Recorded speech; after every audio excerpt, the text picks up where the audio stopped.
Games rated RP to M.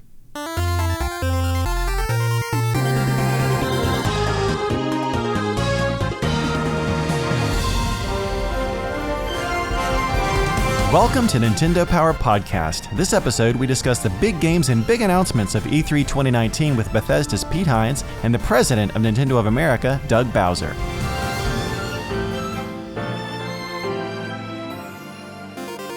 My name is Chris Slate, and joining me today are Kit Ellis from Nintendo Minute. Hi, Kit. Hey, Chris. Hi, and President of Nintendo of America, Doug Bowser. Hi, Doug. Hey, Chris. How you doing? Great. Thanks for coming back on the show. You bet. You know, we had you on. You were on with Katie last time, and since she's been on again since, and I mentioned to her that I think you both received the Nintendo Power bump since your last appearance on the episode. I've been looking forward to that. Great. Well, we're here at E3. It's the start of day 2, and man, a lot of exciting stuff happened yesterday, didn't it? I think it was a great day yesterday. Hopefully fans got a chance to see all the great content that we've got, something for every type of gamer. It was packed on the show floor, and obviously the Direct was chock full of great content. And actually, just putting a pause on that for a second, you got started even before that over the weekend. I saw you on stage at the Super Smash Bros. Ultimate Tournament. That was really cool. It was an amazing tournament, great play, and a lot of fun to get up on stage and award that trophy. Yeah. This is the second time that we've had a Super Mario Maker component to one of these tournaments, and I'm always surprised at how well it fits into that format with these great players, these great speedrunners just challenging themselves through these insane courses. Absolutely. And I mean, just think about the way I play through. I'm very methodical, very slow. I think through it. I can't even imagine going at the rate that they go through it. It was really fun to watch. Yeah. I do have this awful impulse. There are a couple times where it's like, I could do that. Let me down there. It's funny. I don't have that impulse. Yeah, it's great because I think the thing about that game is, unlike other games where you master certain levels or certain characters and you kind of know what to expect, you really don't know what to expect when they put a brand new Super Mario Maker course up there. Exactly. Yeah, you hear about like these great musicians who can just look at a sheet of music for the first time and play it perfectly. I feel like there's some comparison to that with these Mario levels, where these players just have the rhythm of that game just burned into their brain, and they can just figure it out on the fly. It's amazing to see. Yeah, it really is. And then I love seeing you, Doug, in the Nintendo Direct. That was a great introduction with Bowser. The other Bowser. That was a lot of fun. Just a little inside story as we were filming that. It was funny. Obviously, we didn't have a CG Bowser in the room. We had someone in a blue suit with a big hole coming out of the top of his head and a piece of tape really high up, and those were meant to be Bowser's eyes. And so as we were obviously engaging with that particular person, we were supposed to be looking up at the eyes. I can't tell you how many takes we had to do because I kept staring at the actual eyes of the actor instead of way up to Bowser's eyes. So I basically kept talking to Bowser's chest. Right. So now you're ready to star in a big budget Hollywood movie. I don't think so. All right, so let's get right to it with the announcements yesterday. Yeah. Man, there was so much stuff to cover. I almost don't know where to start. So I think I'm going to kind of start a little bit at the end with some of the biggest reveals. Starting with the new character for Super Smash Bros. Ultimate. Which one? Well, exactly. One's up. Yeah, that's right. Because at the tournament, Mr. Sakurai had given us the message to expect a character, but we ended up getting characters. Right. And I think both of them are hugely going to be fan favorites, or at least favorites of mine, and very deserving of making the roster. There's Hero from the Dragon Quest series, which is actually 4 different characters in one, 4 different heroes from that franchise. That's what I'm really excited about with that character, is seeing all the different versions that you can go on, because each Dragon Quest game has kind of its own self-contained story and characters, and people have their favorites. They have their favorites, right? Exactly. So you can totally just choose. Yeah, I love the fact that I can play as the newest hero that's going to be in the game, the next Dragon Quest game coming out for Nintendo Switch, but then I can also go all the way back to Erdrick, which is more of the retro roots that I appreciate about the series. Yep. And there's also so many cool nods to the series. Like we saw Slimes for a moment. I'm really excited to see more about how they just put the soul of that series into the character. Yeah, I'm really excited to see how these characters just work in general. Like there seem to be some of those RPG elements when they were choosing things like sleep, and in the little pop-up. I've already seen some of the analysis videos breaking down. Well, here's the side B, here's the up air, all that stuff. Yeah. Yeah, and that character's coming out in summer, so there'll be a little bit, not much of a wait, but a little bit of time for people to continue to speculate and enjoy thinking about how these characters could work. And then Banjo-Kazooie, of course. which feels like it's been a long time coming to see that character return to a Nintendo platform. And I just love the way that we unveiled it too. The fake out. It was Yeah. the fake out. DK being right in there. It was just great. Just great. Yeah, great callback. And I love Duck Hunt as well. That was great to see him in there. That was hysterical. That was so well done. I was sitting up in Treehouse Live, getting ready for the segue into Treehouse Live, and I was watching the folks that were sitting from the Pokemon team and from our own Treehouse team watching that, and some of them didn't know about that particular unveil, and it was really fun to watch their faces because there was a bit of curiosity when they were watching the whole scene with DK and it was working up to that, and all of a sudden the Duck Hunt piece, they kind of quizzical look, and then suddenly when they saw Banjo-Kazooie, they just went crazy. It was really fun to watch. And that's certainly the position I was in right after that when so we've got one more thing. The Direct, I had no clue what that could be. And then what shows up but the sequel to The Legend of Zelda Breath of the Wild, one of my favorite games of all time. It blew my mind. We were all cheering in the room watching it. We surprised a few folks. Yeah, I was certainly one of those people. But wow, I'm glad I wasn't spoiled on it. What a great surprise. Yeah, it really was. It's pretty exciting to see that. I think for me, it actually reminds me, I've got to go back and play more Legend of Zelda Breath of the Wild. I've got to get deeper into the game before I jump into the sequel. I think there's a lot of folks that are going to be in that same camp. Same with me. I played that game for at least 200 hours, and there's still maybe 2 or 3 shrines I never found. And now I'm thinking, well, here's my incentive to go back and get those. And there's still such an active community of people playing that game. Like, you'll see some viral Twitter clip every so often of this thing that you're like, I had no idea you could do this. Right. Yeah. And it's so cool that people are still discovering things about that game. Absolutely. Yeah, and then of course we got to talk about Pokemon Sword and Pokemon Shield. The space we have here at the booth for that game is amazing. It's like you're actually in the water gym, right? And you're surrounded by like the stadium of fans, and it's just pretty amazing. Yeah, it's pretty fun. The way that people come in and they can play, others can walk in and they can just spectate from the perimeter, so it adds that element of being fans in the water gym itself. Mm-hmm. I'm still very much excited of seeing Pokemon on Nintendo Switch and the great graphics and all the great production value that go into it, and can really see it in the Galar region. Like, it's beautiful. Yeah. Like, you just want to look around at times.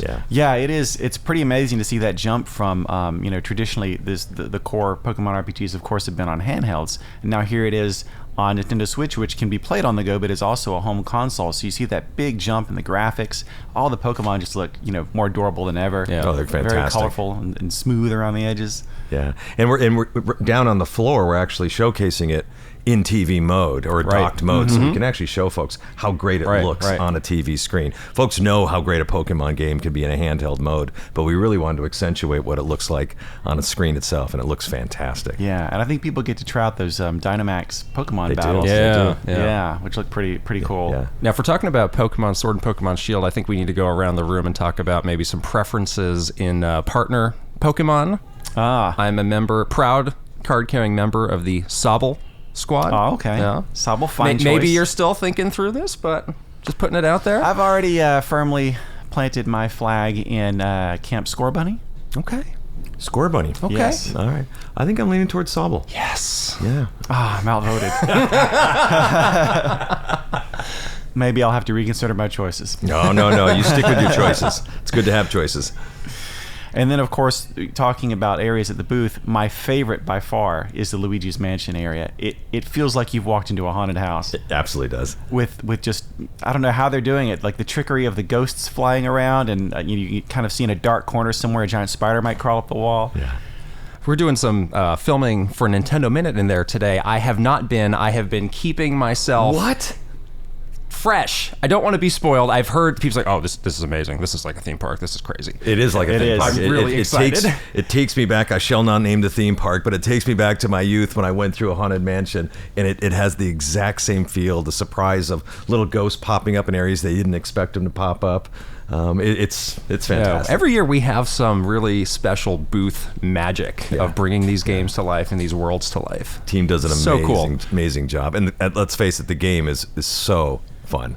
Yeah, I'm a huge fan. I bought the original Luigi's Mansion day one back on GameCube, and then Luigi's Mansion Dark Moon was a lot of fun on Nintendo 3DS. And but I really, as much as I loved Dark Moon, which kind of was more of a mission-based structure, I really like how Luigi's Mansion 3 is going back to the original game in a way, in terms of it's just one big hotel. Yeah. And it's just one big puzzle box for you to kind of solve. And I love that interconnected nature of the new game. And there's a really good balance between kind of the action components of it and then the puzzling components of it. And when you throw Luigi into the mix, it really makes for, whether you're playing alone and you're just working between the two characters, both Luigi and Luigi, or whether you're playing with someone else in co-op, it's really it's a fun added element to the game.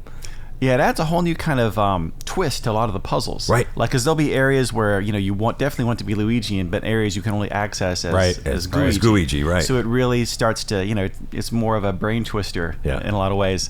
And I really love how the game feels. Yes. Yeah, with some of we the have new, to talk about some of the new moves. Yeah. Yeah. Like that slam move that they have there, like, it's cool, just like, oh, you can slam ghosts, but the way it feels, like the power of Luigi, it's a little slamming these refreshing, ghosts isn't it? around. It's amazing. Yeah, it's like, wow, Luigi's a beast. Yeah, he's kind of scared until the battle starts, Right. and then he just lets it all Yeah. out. No kidding. Love that. Now, I still haven't quite mastered the ability, as I have grabbed a ghost and I'm slamming him, to slam other ghosts. Into other ghosts. Yeah. It's right. a bit of stick work to get there. Right. Yeah. But that's what's cool about it, is it's, you know, you can, once you kind of hone those skills, it's so much more satisfying. Exactly. That you can pull those off. I really like how you can shoot that plunger at things. And then it has a little rope on the end. And the first time I tried it, I thought, well, it's just sitting there, it's not doing anything. But no, then you have to combo it with your poltergust. You have to actually suck the rope that's attached to it in. So the way you use those pieces together, it has a really satisfying feel to it as well. And it adds a different element to the gameplay. You know, a lot of folks will just want to run through and take care of the ghosts and clean a room and move on to the next one. The completionist is going to want to run around with the suction cup and start pulling things so much to apart interact or with in the breaking world. things up Yeah. to try to find and discover as much as they can in a room before they move on. That was me in the original game. I searched every corner of that mansion for every dollar I could find. That series always has so much personality, from Luigi to the world itself. Egad, who I absolutely adore, who I think is just one of the secretly the best characters in the Nintendo universe. Yeah. But everything just drips personality. You can tell just how much attention they put into that part of it. Speaking of getting a bump, I think Luigi's going to get a bump out of this game. Oh yeah, I think People so, are going to a lot of respect for Luigi. that's right. Personally, me as a fan of the series, I was expecting a good game, but from what I've played so far, it was even beyond what I thought. It's really going to be a standout title, I think. And, you know, I should also mention we updated a lot of release timing for these games, and this game is definitely confirmed for 2019, and then Pokemon Sword and Pokemon Shield is November 15th. That's right. Yep. So, you know, a lot coming this year, and especially September. Wow, I guess we'll get to that. But, man, some of these months are really packed. And Marvel Ultimate Alliance 3 is another game that was fun to play for the first time for me. Being a big Marvel fan growing up and loving all the movies and things like that, it's just jam-packed with all my favorite characters. Yeah, I've been down on the floor watching people play. We've got 4-person co-op, local co-op down on the floor. And folks are having just a riot going through the various areas, testing all the different skills of different superheroes and how they want to leverage them and team them together. Yeah, I've already heard from people who are like, no, you have to play as Venom. He's the best. And other people are like, no, wait, it's this other character. So everybody's kind of getting their favorites. It's like picking your main. Right. Yeah. What's really cool about that game is how it brings together these sort of unique pockets of the Marvel universe, but really blows them out. So it's like, well, here's this area that's dedicated to this character, and it feels fully built out, and it's really neat to see everybody else coming in and interacting with that. And then you move on to the next one, but it has this great overarching story too. Yeah. Yep. So definitely looking forward to that one. And then, wow, Animal Crossing New Horizons. You know, that's, again, we announced there was be a new Animal Crossing title earlier this year. Really didn't announce anything about it. So it was great to finally get a first look at it. And I actually, after the show last night, I went back to the hotel, watched the Treehouse Live segment. We showed a lot of that. Yeah, where they really play the beginning of, I guess, what looks like basically the beginning of the game, getting started, and a lot of what you do. So much more new stuff to it. And I was surprised just by how cool it looked to be able to play with another person. Right. To just run around the island and do things together. That looked like a lot of fun. Yeah, that's huge. And, you know, speaking of being able to play with other people, I mean, you can go online as well and play with, like, I think it was up to 8 other people. Yeah, that was that scene at the end of the video with all the people there. Yeah, and that was the one thing I was wondering as an Animal Crossing fan was I played all the previous games, and each game introduces something new. But the more you play, the more you kind of want even more new stuff. Like, I want this to be a really fresh experience, and I was very happy to see that it looks like with the whole starting from scratch. I mean, last time you were a mayor, and you could change certain things in the previous game, but now it's really just You've been dropped on basically a deserted island. Yeah, you're starting from the beginning. Literally. Yeah. So that's going to be amazing. It was announced that it's no longer a 2019 game, but it's just coming out a little bit later in March of 2020. But I think it's going to be well worth it if that gives them the time they need to just really polish it up. I think that's the point, is we want to make sure that this is a great game for Animal Crossing fans and everyone that's looking forward to getting into the Animal Crossing franchise. So. And I've reached the point where I am starting to schedule out my gaming time for the rest of the year. The releases are really starting to pick up with Super Mario Maker 2 in a couple of weeks. And it's this summer into September. It's hard for me because when when I play a game, I am a bit of a completionist, and it's been hard for me because then something new comes out, and then there's something right after that, and I'm not able to finish what I started. Yeah, I got a backlog these are now. big games. Fire backlog. Emblem Three Houses. That's just coming out in July. Plus, I'm all the time just seeing things I hadn't heard of before pop up in the Nintendo eShop, where I'm like, wow, that looks amazing, and I download it and get maybe 75% of the way through it, then the next thing catches my eye. Totally. Have you had a chance to go downstairs and see Hollow Knight Silk Song yet? I haven't, but I put a ton of time into That's the a Chris game. Anything that has that kind of classic Metroid type kind of progression system, I'm all over it. It's gorgeous. It really is beautiful. Yeah. I love that series, and I love just how intricate and deep the story of that world goes. Yeah. So I can't wait to see the new game. I still have to. That's one of those titles that I probably put, 50, 60 hours into the first game, and I still have to finish it. So that's back at the top of my to-do list. Doug, you had an indie favorite that we were talking about a couple days ago. Sakuna of Rice and Ruin. Mm-hmm. It's an awesome game, and it's such an incredible mashup. It's basically a platforming action game where the female protagonist has to get through a number of enemies as she's wandering through the through the wild, and then when she does so and she gets to a village, she then becomes a rice farmer. So it's basically a action platforming game with a farm simulation game. Nice. And it is really fascinating. I'm looking forward to actually perfect trying mashup. That. Exactly. I love to see unexpected this. mashup. Yeah. I love to see that with indie games. They always try something that you have some combination you've never seen before. Yeah. And I can't believe I've gone this long without mentioning The Legend of Zelda: Link's Awakening. Reimagining, obviously, of the original game that came out for Game Boy back in the day. But here at E3, we've learned a lot more about the game, such as the new chamber dungeon system. And again, here at the booth, we've created dioramas that depict certain scenes from the game that are just adorable. There is a battle going on right now within the company as to who gets those dioramas after we're done. It's pretty aggressive. I have to admit, I never played the original Link's Awakening. So for me, it's a new experience. It's a fresh experience, and it looks just fantastic. Yeah, I think it really speaks to the power of just classic Nintendo game design, that this game that came out, years ago on our most basic handheld system holds up so well in a modern setting. Incredible lines out there to play. Yeah. And the great thing, though, Kid, about it does have that classic kind of timeless feel to it, but at the same time, there's been some kind of modernization, some improvements, so that, for example, the screens just smoothly scroll from one section to the other instead of kind of jutting over. Yeah, those choppy moves, Yeah, so it feels a lot smoother to play. And then also the fact that you can map more items to more buttons at once. Back on the Game Boy, of course, you just had two buttons, so you had a lot of pausing the game, going to the sub-menu, switching your weapons out, and now you've got so much more in your hands, ready to use at any moment.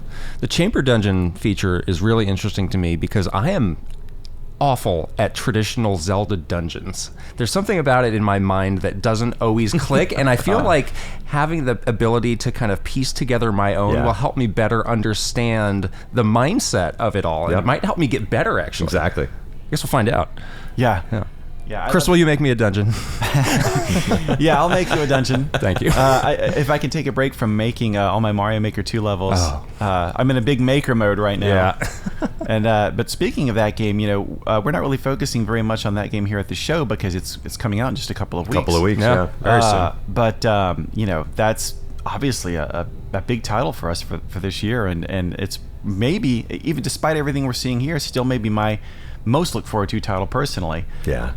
And I've been able to spend a little bit of time with it here recently, and looking forward to really diving in a lot more. There's so much to that game, and I was excited to hear that in addition to all the online features it's going to have, that it was announced on Treehouse Live yesterday that that an update will be coming post-launch that will allow people to play online with friends. So that's great news. That's perfect. It's perfect. And it's an example of us listening to the fan base and the things that they want to see in games. So I'm glad to see them do that. For me, it's funny you talk about creating your courses. For me, my brain just has a tough time sometimes creating courses. So what I like about Super Mario Maker 2 is that right out of the box, you have a single player story you can work through as you're trying to rebuild Peach's castle. And there's over 100 courses out there that you can play. And that helps kind of spurn my imagination. So then I can start to think, okay, here's how I might want to design a course. Because I need that. It's like you with dungeons. I need that jump start mentally just to help me figure out how to design. Totally. Sometimes I just make a killer course right out of the chute and it just doesn't work. So I'm looking forward to it. Yeah, and there's also a great feature in this game where you can talk to the pigeon character from the first game, Yamamura, who will tell you, give you all these great tutorials. There's a ton of them that you can kind of just check out, pop in, watch a few at your leisure, and you really learn a lot from those too about course making.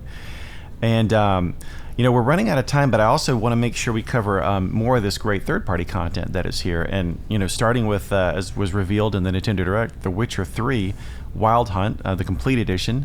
Then there was also Resident Evil 5 and 6 coming from Capcom this fall. No More Heroes 3 coming next year. I thought was a great That got a big reveal. reaction for me. I'm a big fan of that series. Really enjoyed Travis Strikes Again earlier this year as a kind of departure from the classic format of that series, but seeing it go back to the traditional action with all of Suda 51's humor and just kind of very unique approach. Really exciting, really cool looking. And then we've got some new releases coming from Bethesda. That's with right. Wolfenstein Yeah. Youngblood and Doom Eternal coming and launching day and date across all platforms. Absolutely. Great content from them. I'm still kind of going through some of the games that are already out from Bethesda, Doom and Wolfenstein 2. Great stuff for Nintendo Switch. And then there's also the Contra Rogue Core. I'm a big Contra fan from back in the day. Yep. And the Contra Anniversary Collection was also not only announced but came out yesterday, which I've already downloaded. Haven't had time to play it yet, but as soon as it was announced, I went in and to the eShop on my phone. What have you been doing with your time here? Come on, Chris. Step it up. I know. I got to find more way to squeeze in some gameplay on my game. No, those collections are great. They had the Castlevania collection that came out a little bit before. I'm definitely getting this Contra collection too. It's great stuff. And then also from Nintendo, I kind of skipped over Fire Emblem Three Houses. That's July 26th. And Astral Chain on August 30th. I watched the Treehouse Live segment for that. That game is big. Yeah. Really yeah. big. It feels like a different kind of game that you typically see from Platinum Games. It's got kind of a different scope to it. Yeah. Where there's more than just the moment-to-moment action. We're in this big city. Right. Which is cool. Yeah, I mean, obviously they're known for that very finely tuned kind of one-on-one action, but then this game expands into this kind of open world scenario. You were doing, what I saw, you were doing detective work. You are. Then there's a scene where you're just, on some crazy futuristic motorcycle shooting right. on a freeway, having a shootout. So that game seems to be packed with everything. I'm just hearing so many great things about it. And then I don't know if I mentioned Daemon Ex Machina. No, you didn't. No, that's September another 13th. one. There's another September game. Big month. And the approach with that game is so cool. How they really looked at the feedback from the demo and incorporated as much as they can, and you can see that here with the what they're showing at E3. It's awesome. Yeah, wow. All right, well, guys, we have a lot more show to get to, so I don't want to keep us tied down for too long. Kid and Doug, thanks so much for coming on the show. Thank you. And have a great rest of the E3. All right, you too. Bye. Okay, we're back, and now Kid and I are joined by Pete Hines from Bethesda. Hi, Pete. Hi, guys. How are you? Great. Doing Thanks great. so much Welcome. for coming on. Yeah, welcome. I hope you're having a great E3 so far. We're here at day 2. So far, so good. Yeah. Yeah, I saw you kick off the big Bethesda press conference the other day. very What was cool. that like, being up on stage? It was a huge audience. Yeah, it was a very large audience. I never get used to it. I'm not a public speaker by trade, so I always get the nerves and so forth. But it was a lot of fun. The fans were really into it, and so it kind of helps you, I don't know, relax and sort of enjoy it. Yeah, and you guys had a lot of great content to kind of pack into that show. Thank you. And a lot of it's coming to Nintendo Switch, right. which I was very happy to see. Yeah, very excited about that. Obviously, you guys already had several games out for the platform. My personal favorite being Elder Scrolls 5 Skyrim. Yep. And then Doom, Fallout Shelter, Wolfenstein 2. So we're here to talk about the new stuff that's going to be coming to Nintendo Switch. Okay. And first, I just wanted to ask, obviously Bethesda is one of the biggest game publishers out there, has some of the biggest games, the biggest franchises, but weren't always on Nintendo platforms. But you guys have come onto Nintendo Switch in a big way. And I just wonder, what was it about Nintendo Switch that kind of attracted Bethesda to the platform? I mean, the biggest thing was honestly just the hardware and the spec. There was nothing particular about like, the Wii isn't a good fit for us. It was more about what are the games that we're making, what are the hardware requirements to run them as the developers are creating them, and would that work on this other device, whatever the device is. And to your point, we really just didn't do a whole lot of stuff for Nintendo platforms previously, but it wasn't because we didn't want to. It was just, well, here's what they've designed, and here's a GPU that they need. And when you guys started talking to us about the Switch before it came out, we were all like elbowing each other like, hey, like the programmers say we could actually do this. And so it's been super exciting for us. I mean, we've all been fans of Nintendo. I own a couple of Switches, and so to be able to take our games without compromise and be able to, really the biggest thing that excites us is taking on the go, right? Like it's great that you have that flexibility, but being able to take a Skyrim or a Doom or a Wolfenstein when you travel or you're at the beach, or like it's such an amazing freedom to feel like I'm not having to sacrifice the stuff that I would normally be playing on my PC or on another game console at home, that I can take that with me is pretty awesome. And we've seen a ton of our fans say, I finished Skyrim or I finished Doom, but I bought it again for my Switch because it's awesome, you're supporting it, and it's really fun to have it and be sitting on the train playing playing Doom. Yeah, Doom has become one of my most replayed games. When I have like 30 minutes left on a flight, I'll often just fire that up, and it's cool to think like, wow, this is an experience that I couldn't really have anywhere else besides on Nintendo Switch. And it's kind of like a good action movie in that sense. It's very replayable. But I think also Bethesda was really early in hitting that right balance of maybe taking a game that was on another platform and really optimizing it for the Nintendo Switch, and really hitting that right balance of technical performance, but also playing to the strengths of the platform. Well, and to that point, like one of the things that we did post-launch on Doom, that was one of those, like what was a fan request, but we didn't realize just how much they loved that we added the motion controls on Doom. All those Splatoon players. It's crazy. They were like, the community team was like, hey, we see a lot of this, and like talking to the devs, and they think they're going to be able to do it. We're like, oh, that'll make some people happy. And like the explosion of like, oh, finally. I was one of those people. I was like, wow, okay. Like it's not a thing that I'm used to using, but man, the folks were so into it. And it's great to see, to your point, like it's not just, well, we threw it out there and it works, so like, no, we want to stay with it and add stuff that makes it more fun and makes it feel more like a Nintendo game. And speaking of that, there's some of that new type of functionality that's been added to the Elder Scrolls Blades, which is coming out in fall. Talk a little bit about that game for people that might not be as familiar with it, and also kind of what you can now do with the Joy-Con. Yeah, so Blades is a game that we released originally on mobile devices, and so it uses touchscreen controls, which obviously you can still do, but we wanted to do obviously more support than that, and so you can play it with the Joy-Cons and use it for attacking and blocking and do similar things like you could in Skyrim. But it allows you to play and have that more kinetic feel by using the Joy-Cons as opposed to just touchscreen. But you can jump back and forth and figure out what most comfortable for you. Maybe you're somewhere you don't feel like pulling out the Joy-Cons and playing. But it's free to play, and it's kind of a throwback to classic dungeon crawlers, like the original Elder Scrolls games like Arenas. So it's not Skyrim where you can literally go wherever you want and do whatever you want. But it's a fun hack and slash dungeon crawl Elder Scrolls game. It's been cool to see the Elder Scrolls series expand out into different genres and type of games and become almost like a big universe. Yeah, absolutely. And one of the things that this is a first for us working with you guys is being able to provide cross-platform progression, so that people who are playing on their phones And we talked to a lot of these folks on Sunday night after their announcement. We're like, I'm playing on my phone, but the second it comes out on the Switch, like that's going to be where I play it. They get to take whatever progress they've got on their phone, and all of that picks right up on the Switch. So that's a thing we've never done with you guys, or honestly with any console platform before. And folks are really excited. Like, I don't have to wait. I can do some stuff now, but when the Switch version comes out, all my progress, I get to keep it. Yeah.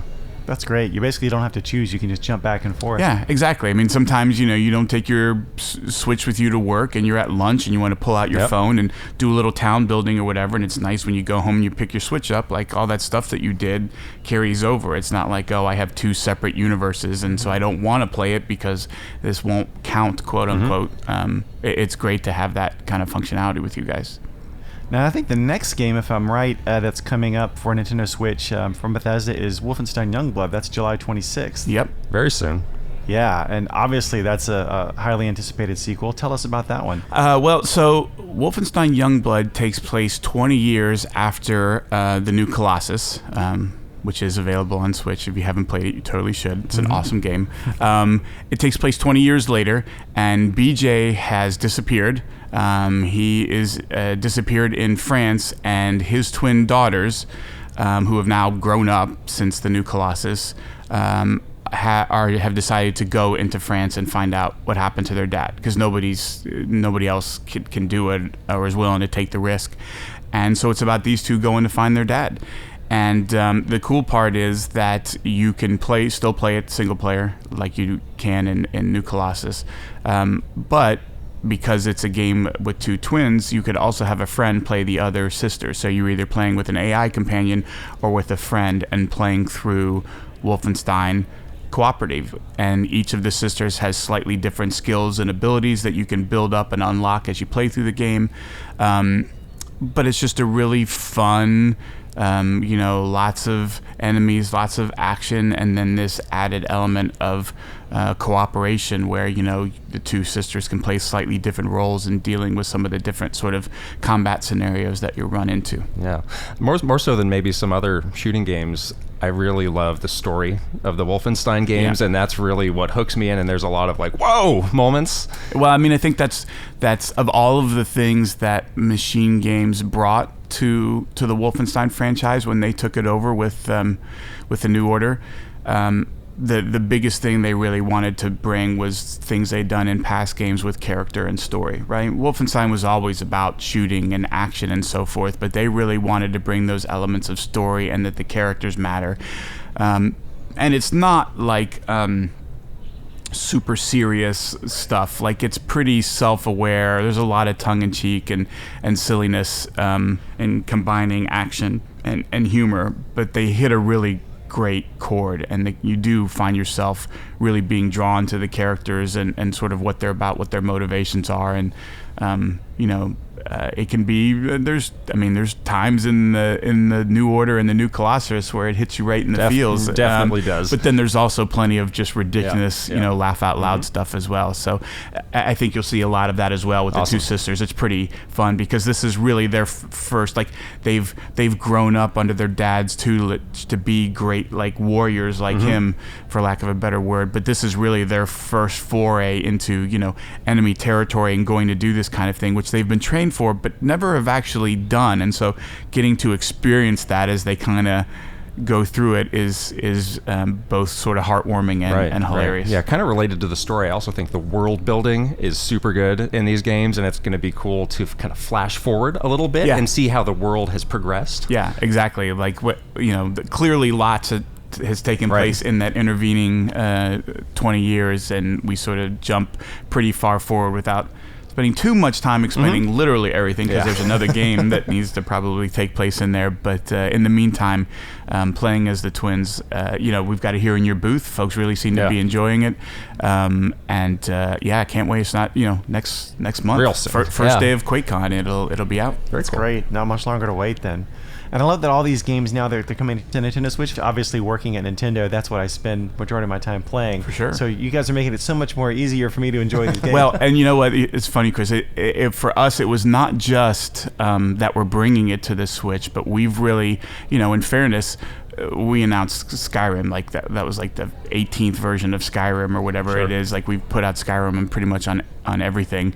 Same with Doom 2016. Like we've tried to do more and more with Nintendo fans to, that right up front we say, hey, we are making this for all these platforms, including the Switch, and to be able to say Youngblood comes out same day on the Switch, that you don't have to wait as long as something we would like to try as much as possible to do more and more of, because it does matter. Like it's not like we view the Switch as this sort of ancillary group.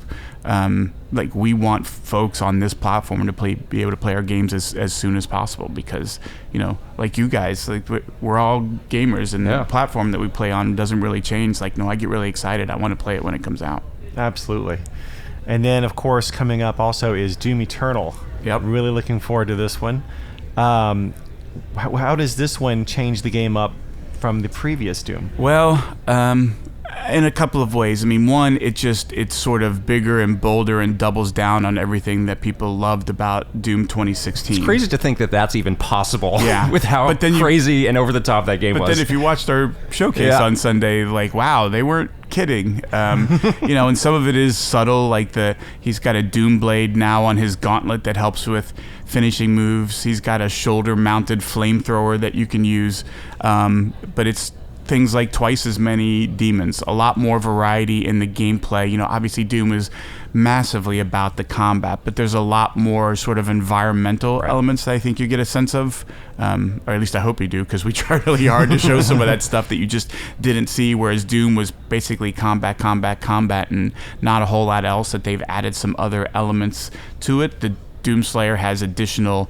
movement abilities where he can jump again, so he can cross distances much further apart than before, which adds a lot of cool mechanics, both for sort of exploration and combat.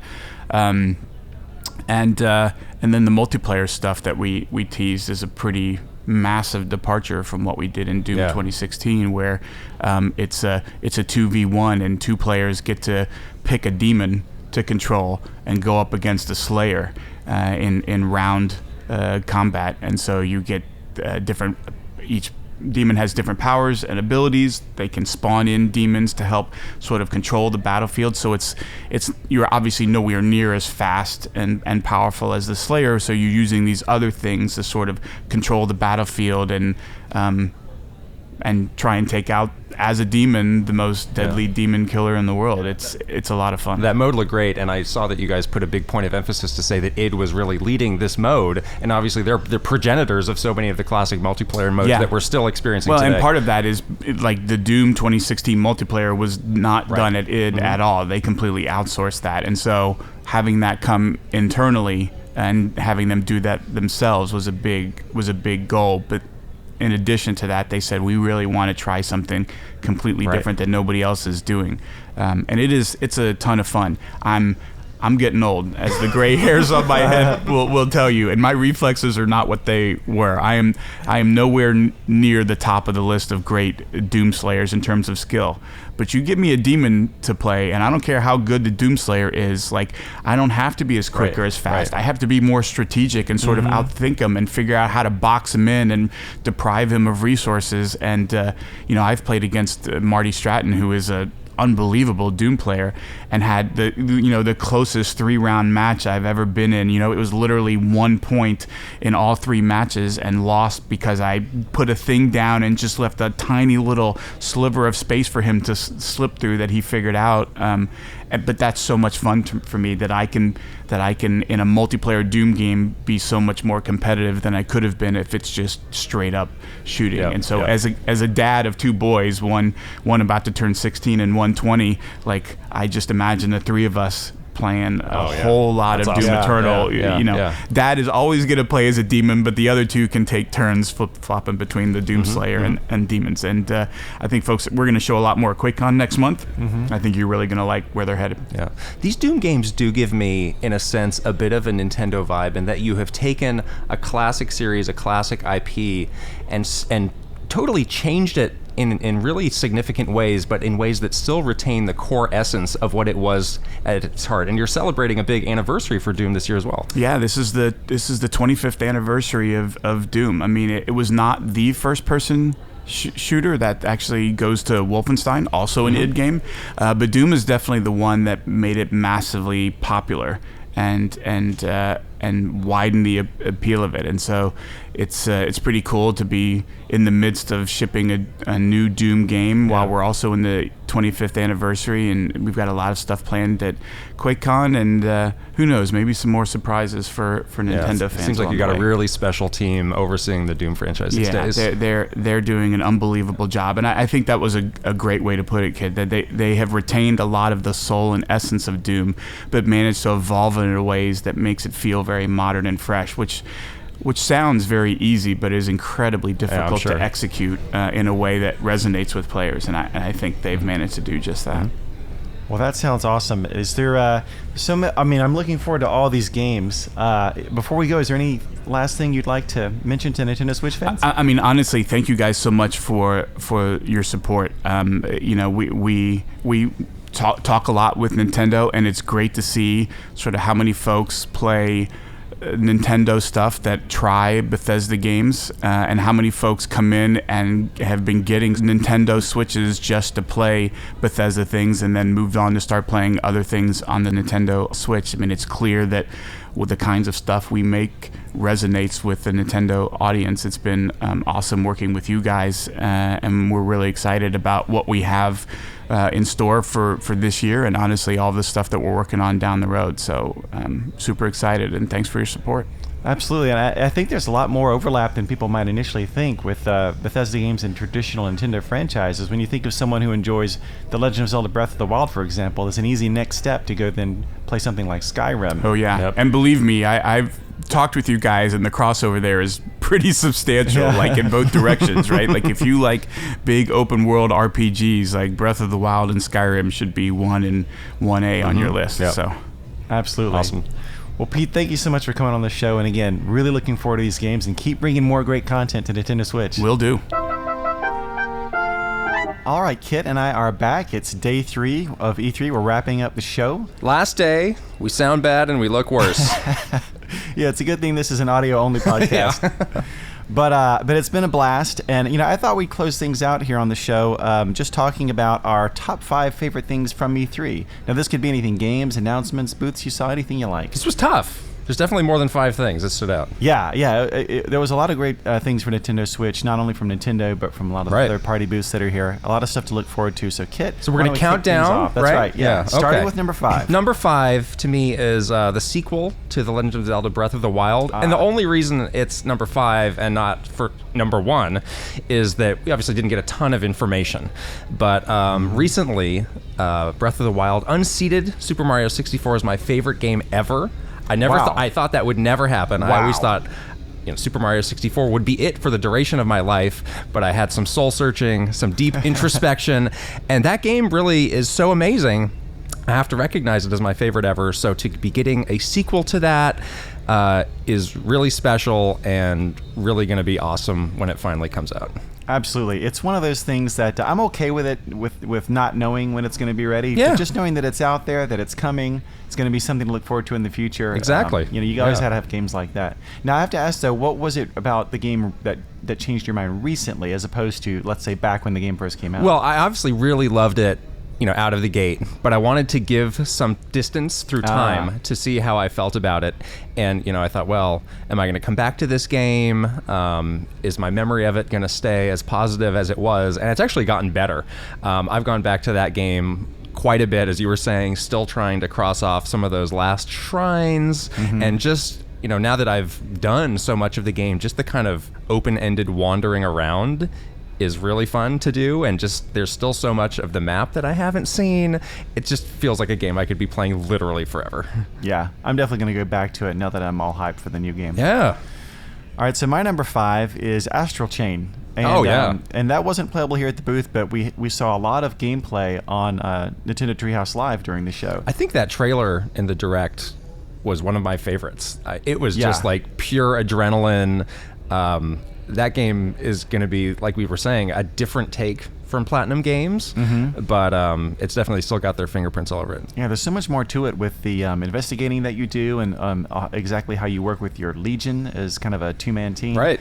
And then just this kind of open world feel and all the different types of gameplay, riding a motorcycle, things like that. Yeah, I think the world looks really cool. cool to me as well. I'm excited to just kind of poke around. Yeah, I'm really looking forward to playing that game. All right, so you're number 4. All right, now my number 4, I'm just calling loosely the summer of Nintendo Switch, because now that we're getting some of these release dates nailed down, the summer is pretty jam-packed. So, later this month, we got Super Mario Maker 2, July, Fire Emblem 3 Houses, Marvel Ultimate Alliance 3, as Pete was saying, Wolfenstein 2, and then into August, Astral Chain. I want to play all of these games. And this is not to mention, just the kind of stuff that we don't even know about now that's going to pop up on the eShop and be awesome. Again, I want to play all these games. I'm trying to schedule out some of my time to find a way to actually complete all of these games.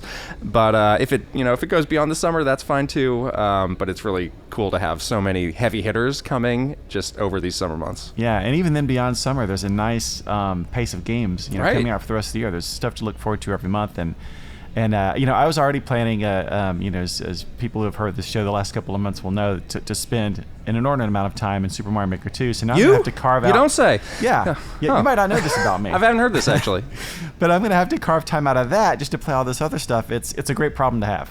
Yeah, I mean, Super Mario Maker 2 strikes me as a game that I'm going to be playing for a very long time, and Yeah. I'm definitely going to want to be You can in on pace it yourself. super early to see, what are those initial stages that people make that really, stand out and go viral in some senses. But I feel like I'm going to be making that for years. Absolutely. So my number 4 is The Legend of Zelda Breath of the Wild sequel reveal, which was your number 5. Same reason, if the game was here, it would probably be a clear number 1, Right. but we've got a while to wait. But what we saw was a very nice tease. Yep. My number 3 was something that I kind of mentioned in our earlier segment with Doug, but it's our Luigi's Mansion 3 booth area. So I had not had a chance to go see that when we were speaking with Doug, but I did in the afternoon, and it is just so cool.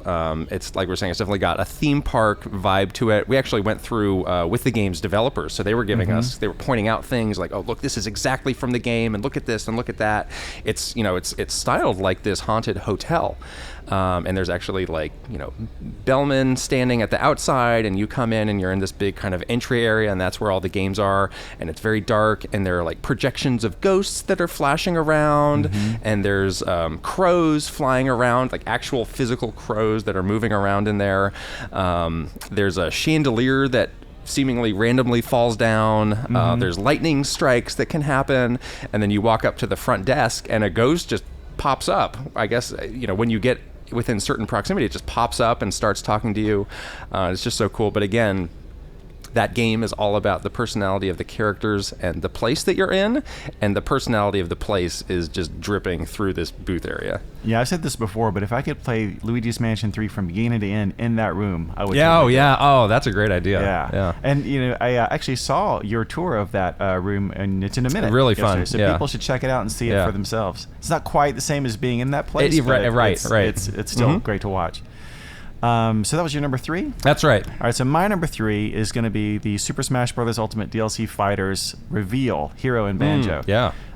It's hard to get just the excitement of not only seeing those characters come to the game, but just the anticipation of seeing how they kind of play with you a little bit in the reveals, and just watching those.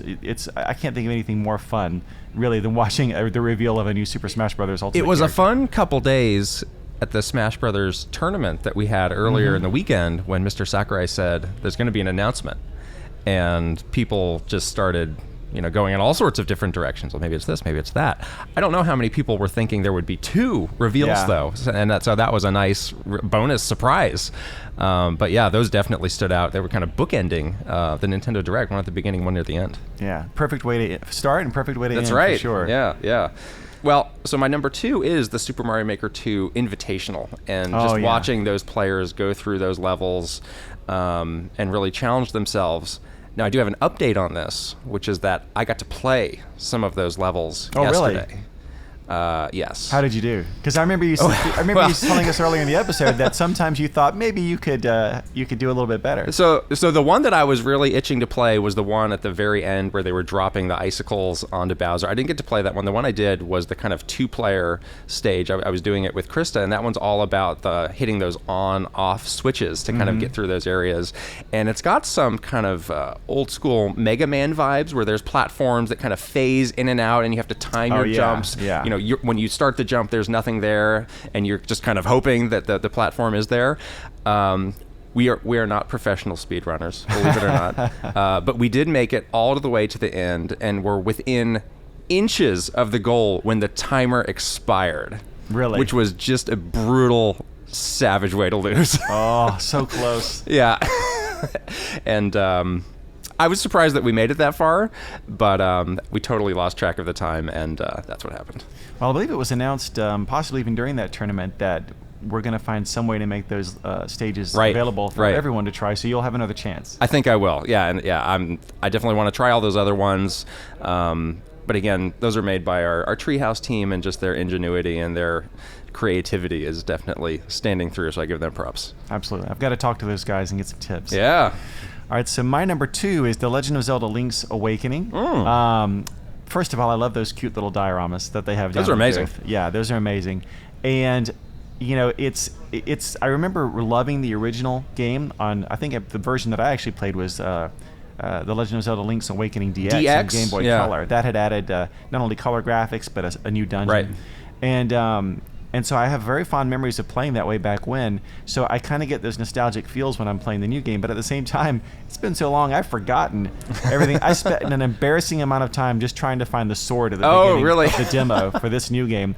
So I'm looking forward to playing it both as a nice nostalgic trip back, but also as this fresh experience. Right. That you know, I'm going to have forgotten so many solutions that I'll be playing it in a way for the first time all over again. So I'll admit, I have played that game quite a bit. I've never finished it. And the game came out on Nintendo 3DS fairly recently. I played it on then when it came out. So some of the stuff that you have to do in the initial parts of this demo, I remembered. So what I'm looking forward to is what comes after that. And it's going to be like playing a classic Zelda game fresh for the first time once I get to that point that I didn't get past when I was playing it on the Game Boy, and that's what's exciting. Plus, there is all that brand new content, the chamber dungeons and all of that. So looking forward to that a lot. Is it number 1 time? Did you do number 2 already? Yeah. Okay, I guess it is number 1. It is number 1. Okay, drum roll.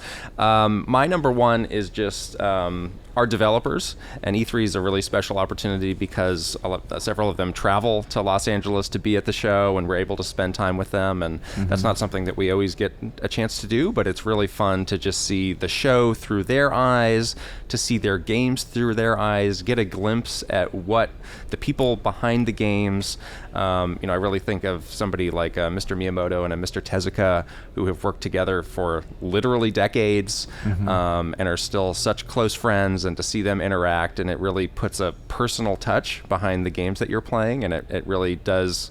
We talk about the Nintendo family and the family feel of Nintendo, and that really applies to our developers as well, because they're so close and they're just such special people. Absolutely, and they often have very busy schedules here at the show, but when you see them having a great time and smiling, and no matter how much you've got going on, it just reminds me that everything that we're doing here is about fun. Exactly. So that has to be my pick. All right. Well, my number 1, and your number 1 is nice and sentimental. Makes me feel a little guilty. But my number 1 is strictly selfish. It's another game that I really want to play, which is Luigi's Mansion 3. Oh, yes. And it was a little bit of a surprise for me because I'm a big fan of the Luigi's Mansion games. I bought the original one on GameCube day 1. Right. And I've loved it ever since. And I really loved Luigi's Mansion Dark Moon on a Nintendo 3DS. But even knowing that, I wasn't anticipating just how much I would really enjoy the demo of Luigi's Mansion 3 here at E3. It really is something special, and all the new functionality that they've added is great, and I've even enjoyed just watching other people play the demo and discovering some of the things that delighted me when I discovered it. Right. So, just another great game that's coming out later this year that I absolutely can't wait for. Yeah, and I love that Next Level Games is also working on this game, and saw some of the team walking around the booth yesterday, and they've just got that long-term knowledge and passion for the series, so it's great to see that continuity there. Absolutely. Yeah, there was a great Treehouse Live segment with the developers. And I'll give an honorable mention. This is Oh. one that I really wanted to fit on my list, and it just barely missed the cut, which is the Animal Crossing New Horizons reveal. Exactly. And also, there was a great Treehouse Live segment for that. I need to catch up on this Treehouse Live. Yeah, it's that might be my post E3 weekend plans. Yeah, I mean, you literally get to watch them just start up the game and start playing, building stuff on the island, and it's a great, a look ahead to what people can expect next March. Yeah. Good list. Yeah, you too. Yeah, I'm surprised thanks. we didn't overlap that much. That was pretty good. A lot of ways you can slice it. Yeah, it really was a pretty packed show. So obviously we got a lot of games to look forward to, starting at the end of this month with Super Mario Maker 2. But I want to know, what are you going to be playing on the plane ride back home? So there's a game that I had started up and just kind of had to put down once we got into the chaos of E3. It's called Gato Roboto from Devolver. And again, this is just one of these eShop games that, I had not been following for any extended period of time. And I, so like, oh, this is out. And I watched some videos. Like, this looks cool. And it's extremely cool. You play as a cat. Mm-hmm. That's the Gato part of it, who has a mech suit. That's the Roboto side of it. But it really has a very classic Metroid feel where you're exploring this kind of sci-fi setting. Getting power-ups that allow you to access different parts of the map. Something that's really neat is that you can get in and out of the mech suit as the cat, and there's some areas that you need that small size of the cat to fully explore. Obviously, you're not powerful at all. You're very weak, but it is cool to have that option to get in and out. Have you been playing this too? Yeah, absolutely. Oh, good. Yeah, you know me. Any game that has that Metroid feel, I'm going to check it out. And this also had the retro pixel graphics. Right. Not quite Game Boy, but it's very kind of stark black and white. Or It's a sharp-looking game, though. Yeah, it is. It's very, and the animation is really smooth, especially with the cat, and it's very funny. It really the way is, they play into the humor totally. of the, I love it when you'll have people talking to you and your response is just meow. Yeah. Because you're just a regular cat. You're a cat. That's what cats say. Yeah, it's amazing. Anybody who appreciates those kinds of games, definitely check out Gato Roboto. For me, a couple of games released here at the show that I haven't had time to play yet, and I've already downloaded to my Nintendo Switch, but haven't had time. That's a Contra Anniversary Collection. A lot of Contra goodness packed into that title. Some codes are going to be entered this weekend? Yeah, absolutely. Maybe you don't need the code. I need the code. I think we all need the code. If I could put the code in twice, I'd probably do that at this point. I don't quite have the Contra reflexes I had in my youth. And also Cadence of Hyrule: Crypt of the Necrodancer, featuring The Legend of Zelda. That looks amazing, and I've been dying to try it, and I think it releases today, actually, right. the final day of the show, so I already purchased that. That really is unlike any other game out there. When that game was announced, I picked up Crypt of the Necrodancer just to get ready. And I was like, wow, it's cool to be discovering a type of game that I never knew existed, but is so unique and just so fresh. And, layering the action with the music. And now that we've got the Zelda music involved, this is going to be on my list too once Gato Roboto gets finished. Yeah, and, I love rhythm games and I love The Legend of Zelda, so this seems like the perfect mix. I can't wait. Yeah. All right, well, let's finish up here so we can actually get back home and play some more of these games. Fun week. Yeah. Well, Kit, thanks a lot for joining me for the entire episode, and we'll see you back in the office. That's it for this episode of Nintendo Power Podcast. If you have any comments or questions you'd like us to consider answering on the show, you can email us at nintendopowerpodcast@noa.nintendo.com. Also, we always appreciate it if you can leave us a review, and be sure to subscribe so you get new episodes as soon as they're ready. Thanks for listening, and keep playing with power.